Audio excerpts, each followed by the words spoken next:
All right, switch mode power supplies. So, I'm Hamster. I'm also known at my day job as Steve. I answer to both. I've been doing electronics for too many years. I'm a system engineer at work, so I deal with electronics and design quite a bit. I don't do as much power supply stuff these days. I used to work at a place where I pretty much repaired power supplies day in, day out. So I've kind of been out of it for a while, but I like me some power supplies, so I thought I'd share with you guys. So, I don't know. Let's go on. So anything that you want to do with electronics, at some point you're going to need some sort of power supply. So even if you want an LED to light up, you've got to power it. So power supplies are really the heart of anything that you do. And a lot of times that's where you start is, what do I have as a power source, right? So before we get too deep into it, let's take a little aside here and talk a little bit about Ohm's law and power. So as you can see from the handy graphic over here of the relationship between ohms, amps, and volts. So ohms work to restrict the flow of current through a circuit. Volts really want to push power through a circuit, but the more resistance you have, the less amps you flow through the circuit. I don't know if you've seen these little power wheels here. These are really handy for doing Ohm's law. You have V over IR, sometimes E for electromotive force. If you put your hand over the one that you want, here's the equation. So if you want current, it's volts divided by resistance. Or if you want voltage, it's current times resistance. So it's a good way to remember how this is done. And I've got, can't go wrong with a little bit of XKCD here.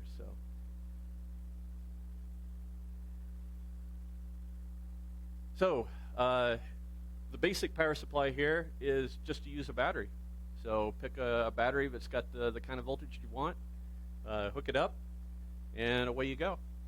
So the upside of this is that it's super simple. I mean, you just need a battery. The downside here is that there's no regulation at all. So you're getting whatever you're getting out of the battery, which means that when the battery discharges, your circuit gets less and less and less power.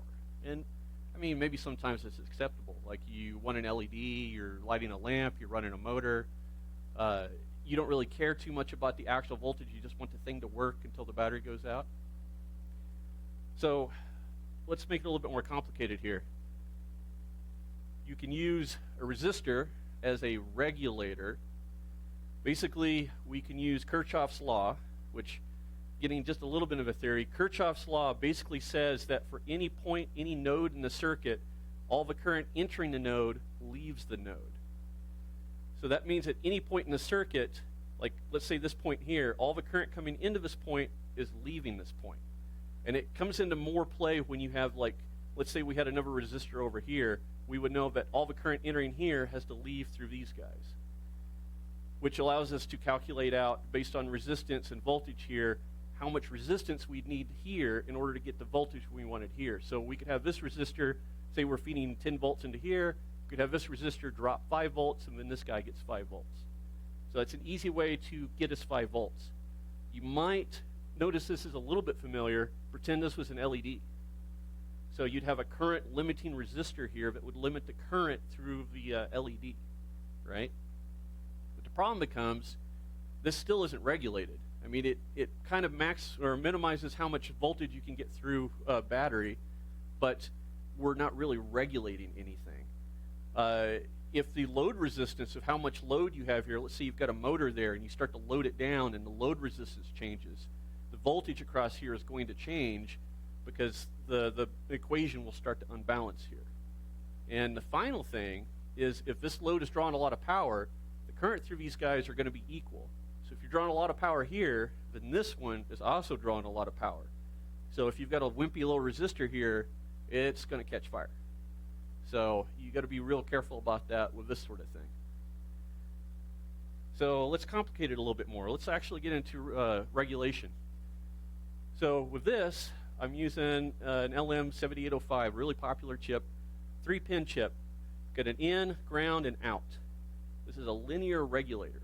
So it has components inside here that will guarantee whatever load you have on this side it will give you 5 volts out, right? Really nice little chip. The upside of this is that these chips in bulk are like a quarter a piece. The downside is all the excess voltage. Let's say you're feeding this thing 12 volts and you're getting 5 volts out. Well, that's 7 volts in between there. This guy is dropping it out as heat. So if you have a really high input voltage, because these things will go up to like 28 volts input, you can feed it 28 volts input, but you better have a pretty big heat sink on this thing, or else it's going to fry itself. The other piece of it is, for the standard LM7805, your input voltage has to be at least 1.5 volts above what you want on the output, and that's due to diode drops inside the unit. You can buy one that's called an LDO linear regulator, a low dropout, which uses kind of a Schottky in here instead of a standard diode, and then you only need about 0.3 volts. So pretty useful. All right, so let's talk about how can we transform the voltage a little bit more efficiently, because I mean, for the most part, the stuff that you use doesn't overheat, so there's obviously another method out there for getting the kind of voltage we want to get out. Another question is, how do you get more voltage out of something? You've got a 1.5 volt battery. How do I get 5 volts out of that? And what if we want negative voltage? What if we want to take this positive 3 volts and invert it to get negative 3 volts for an op amp or something? Well, before we get too far into it, let's talk about a couple of basic concepts here. First one, I don't know if you guys are familiar with pulse width modulation. So this is really important to switch mode power supplies. The duty cycle, so the PWM is expressed in duty cycle, and duty cycle is expressed in percent of on time, how much time you're spending on, right? How much time you're spending high. It doesn't matter about what frequency you're at, right? Duty cycle has nothing to do with frequency, it's just the amount of on time. So this signal could be a megahertz, it could be a kilohertz, it could be like once in a blue moon. So as long as you have it periodically on and off, you've got a duty cycle. So let's talk a little bit about capacitors and this really awful potato image that I pulled off of the internet here. So a capacitor is basically 2 plates that stores charge in those plates. The nice thing about a capacitor is it resists changes in voltage. So if you suddenly feed a capacitor 5 volts, it's going to slow down that 5 volts coming in until it charges up. If you take that 5 volts away, the capacitor is going to slowly discharge. I mean, it could discharge in a hurry, but it's going to try to resist the too much voltage coming in or too much voltage going out. It's going to kind of slow it down. So if you think about the water analogy, which is really useful in electronics to think about things in terms of pipes and tanks, the capacitor is a big tank. So we're filling a tank full of water. So it's going to take a little while to fill that tank up. And it's going to take a little while to drain that tank back out, right? But the nice thing is while we're working on it, let's say we have a hiccup coming in, well, that tank is still going to keep draining. So this guy allows us to buffer changes in voltage. Capacitors are rated in farads. You usually see them in microfarads. 1 farad is huge. 1 farad capacitor at like 25 volts is going to be something like this big around. So, and they make a really big boom when you put too much voltage in them.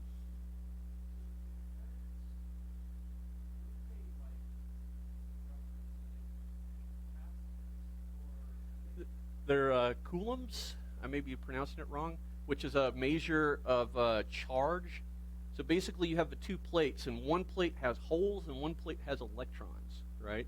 So it's a measure of how many electrons and holes you have on those 2 plates. Does that make sense? Okay. So kind of its evil twin here is the inductor. So the inductor stores a magnetic field in this coil, right? It resists changes in current. When you pass a current through an inductor, it's going to slow down that current.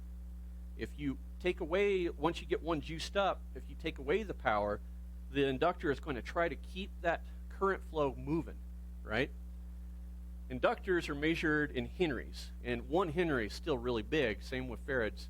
You usually see these things measured in millihenry, microhenry. So 1 Henry is 1 amp flowing through the coil producing flux linkage of 1 Weber turn, whatever that means. I found it on the internet. So I can't hugely explain that to you, but it talks about how much magnetic field that you'd have in here, which would probably be measured in like B field would be like microtesla, that sort of thing. You can saturate one of these. Same sort of thing with like a capacitor. A capacitor can only take so much charge. If you overcharge a capacitor, they tend to blow up, right? With inductors, what happens is that when you saturate them, they basically become a resistor, right? So if we're feeding, 10 volts into this, positive and negative, this thing's going to charge up, and then if we get to a point where we're saturated, then this is going to become like an almost 0 ohm resistor. So that's probably bad for your battery, and this guy's going to get really hot. So you have to be careful about that. So here's a handy way to remember all the different elements you'd find in a circuit, right? Yeah. All right, so let's talk about switch mode power supply topologies. So here's a handy chart of some of the basic topologies, and I apologize that it's kind of potato quality here. So the real question here is, what? Look at all these topologies. What are we doing with all these? The different kinds of topologies here have different functions. Some of them are for bucking power, where you want to have less power out than we're getting power in. Some are for boosting power, where you want to get more power out than you're getting in. And I should be a little clear here. What I really mean is voltage, where you're getting more voltage out than you're putting in. You have, there's a buck boost, which allows you to basically say the input power is going to vary, but I want the output power to sometimes be more, sometimes to be less, right? There's the SEPIC here, which I don't have a good explanation for. There's the Chuk power supply, which basically is an inverting power supply that you feed it, let's say 5 volts input, you get negative 5 volts out. And then you have all the isolated ones where you have a transformer in here. These are usually called flyback topologies, where you want to isolate the input from the output. Those are really useful for things like if you want to get high voltage in the output, but you don't want your input to possibly see that high voltage, let's say. So let's talk a little bit here. Oops, skipped ahead here. Let's talk a little bit about a basic buck converter. So buck converter here consists of our battery, or this could be some sort of input voltage of some sort, a switch, diode, an inductor, a capacitor, and then the output load. Really basic here. There's not a lot going on there, but looks a little complicated. So let's talk about how this works.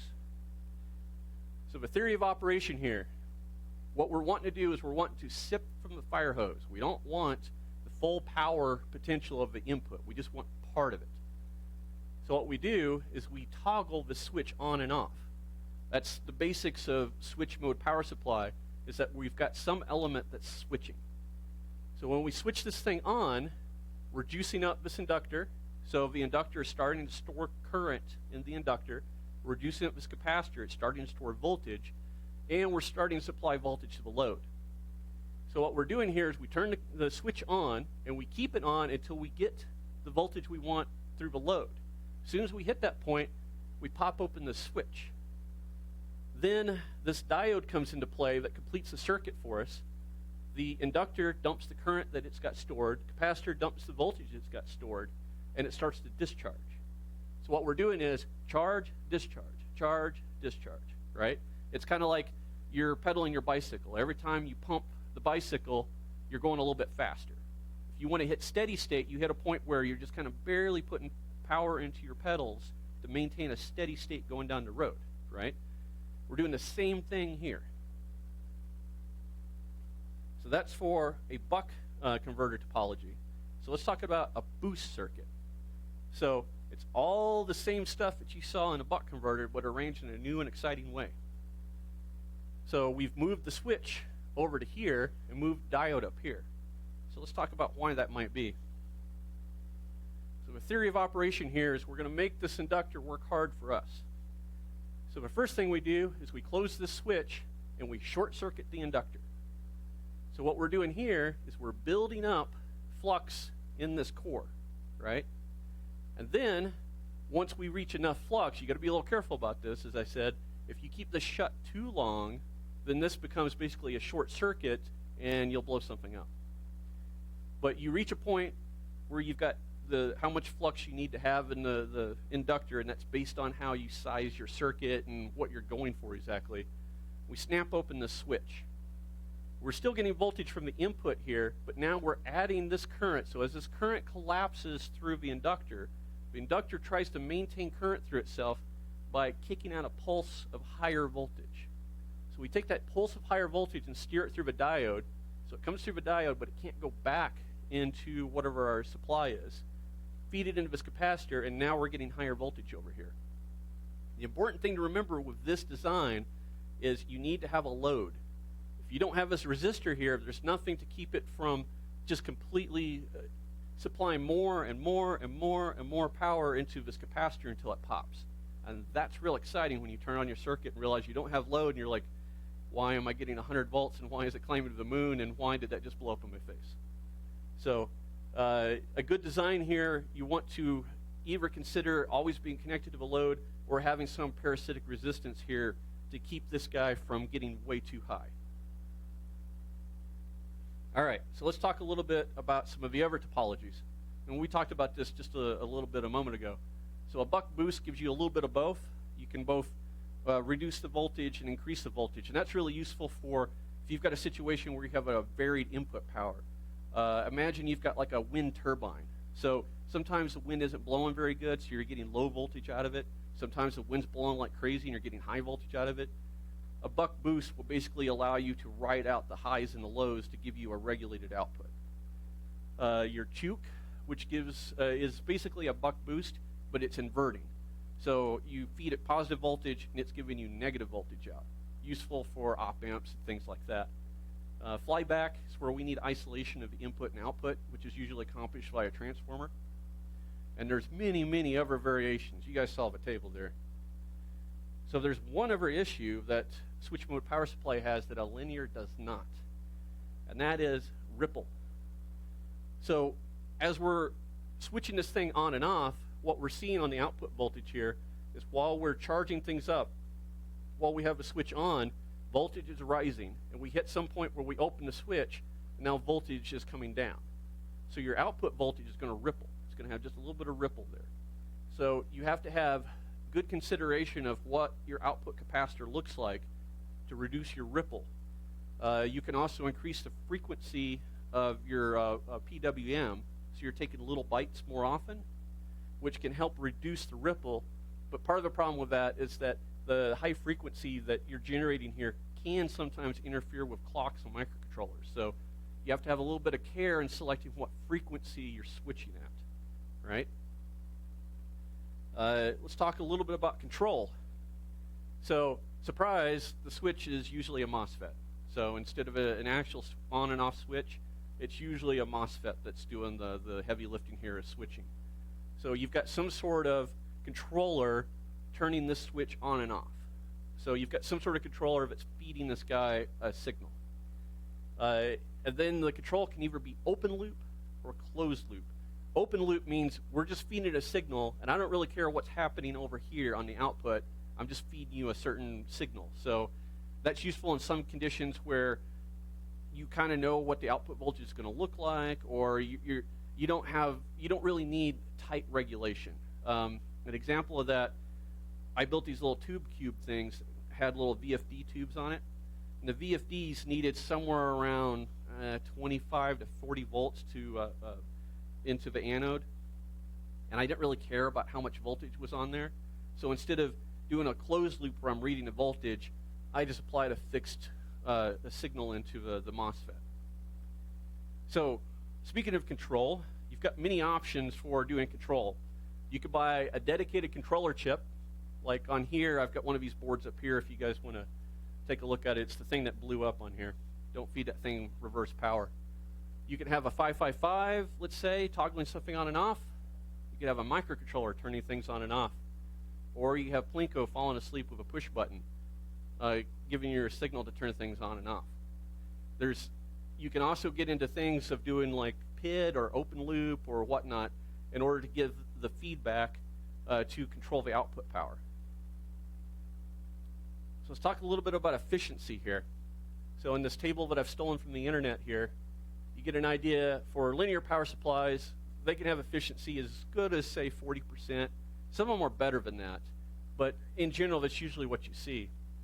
They don't have much noise, but they're simple, and they're going to be a little bit depending on how much power you need out of them. If you need like milliamps, you can get away with a linear and save yourself some money and some complexity. But the switch mode power supply here is going to be very efficient. It's not uncommon to hit this 95%. Some supplies can hit as high as like 98% efficiency. It's really hard to do, but it's possible. But you need to worry about filtering for electromagnetic noise.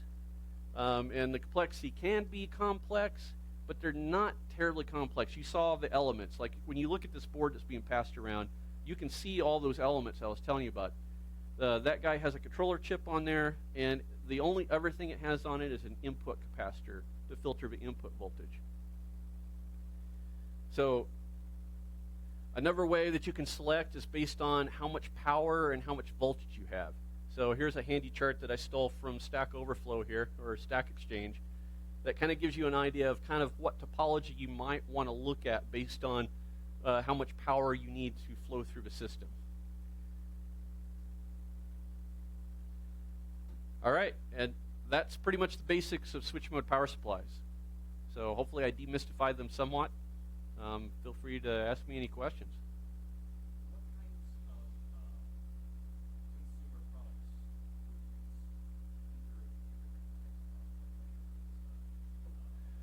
would these You'd probably find like basic things that had like lights or things you don't care about voltage, maybe children's toys in some regard, would use linear regulators. Mostly everything uses a switch mode power supply. You can literally buy pretty much a one-chip solution where you have a controller chip and an inductor, and it's a done deal. So you can get away, I mean, you can build yourself a switch mode power supply for way less than $1. They're not all that expensive. So virtually everything that needs clean voltage is going to be using a switch mode power supply. Your iPhone or Android phone is going to be using it. Your laptop's using it. Your TV's using it. All that stuff's using switch mode power supplies. They rule everything. They're everywhere. Is there a situation where you would build your own that you could control more precisely, or would you always buy a chip? It kind of depends on what you're after exactly. A lot of the chip ones are really limited on how much current you can flow through them. So if you get in a situation where you need to flow a bunch of amps, you would probably look at designing the system yourself. You might buy an off-the-shelf controller chip and then build out all the magnetics yourself. As I mentioned earlier before the class, that is where you get into your calculus, where you try to figure out how do I size this inductor, because you have to size it so you're going to flow, like, say, 5 amps through the circuit. Your inductor has to be able to take that much. You have to figure out, okay, I've got this many millihenries. I can have this kind of duty cycle before I saturate, so I have to keep it in this window. And there's a lot of considerations that go on in there. For, like, my tube cube, I ended up building that entirely by hand. I had a microcontroller running a MOSFET switch. So I just picked a MOSFET, grabbed an inductor, and did a little bit of calculation, really basic stuff. I didn't go into the calculus hole. It was kind of more of, well, it looks like some calculators online say this is going to work, and it worked out for the most part, except for the first one I blew up because I didn't have enough load resistance on it, but that's another story. Any other questions or snide remarks? Or Plinko's now awake, so that's good for us. So. You're welcome. So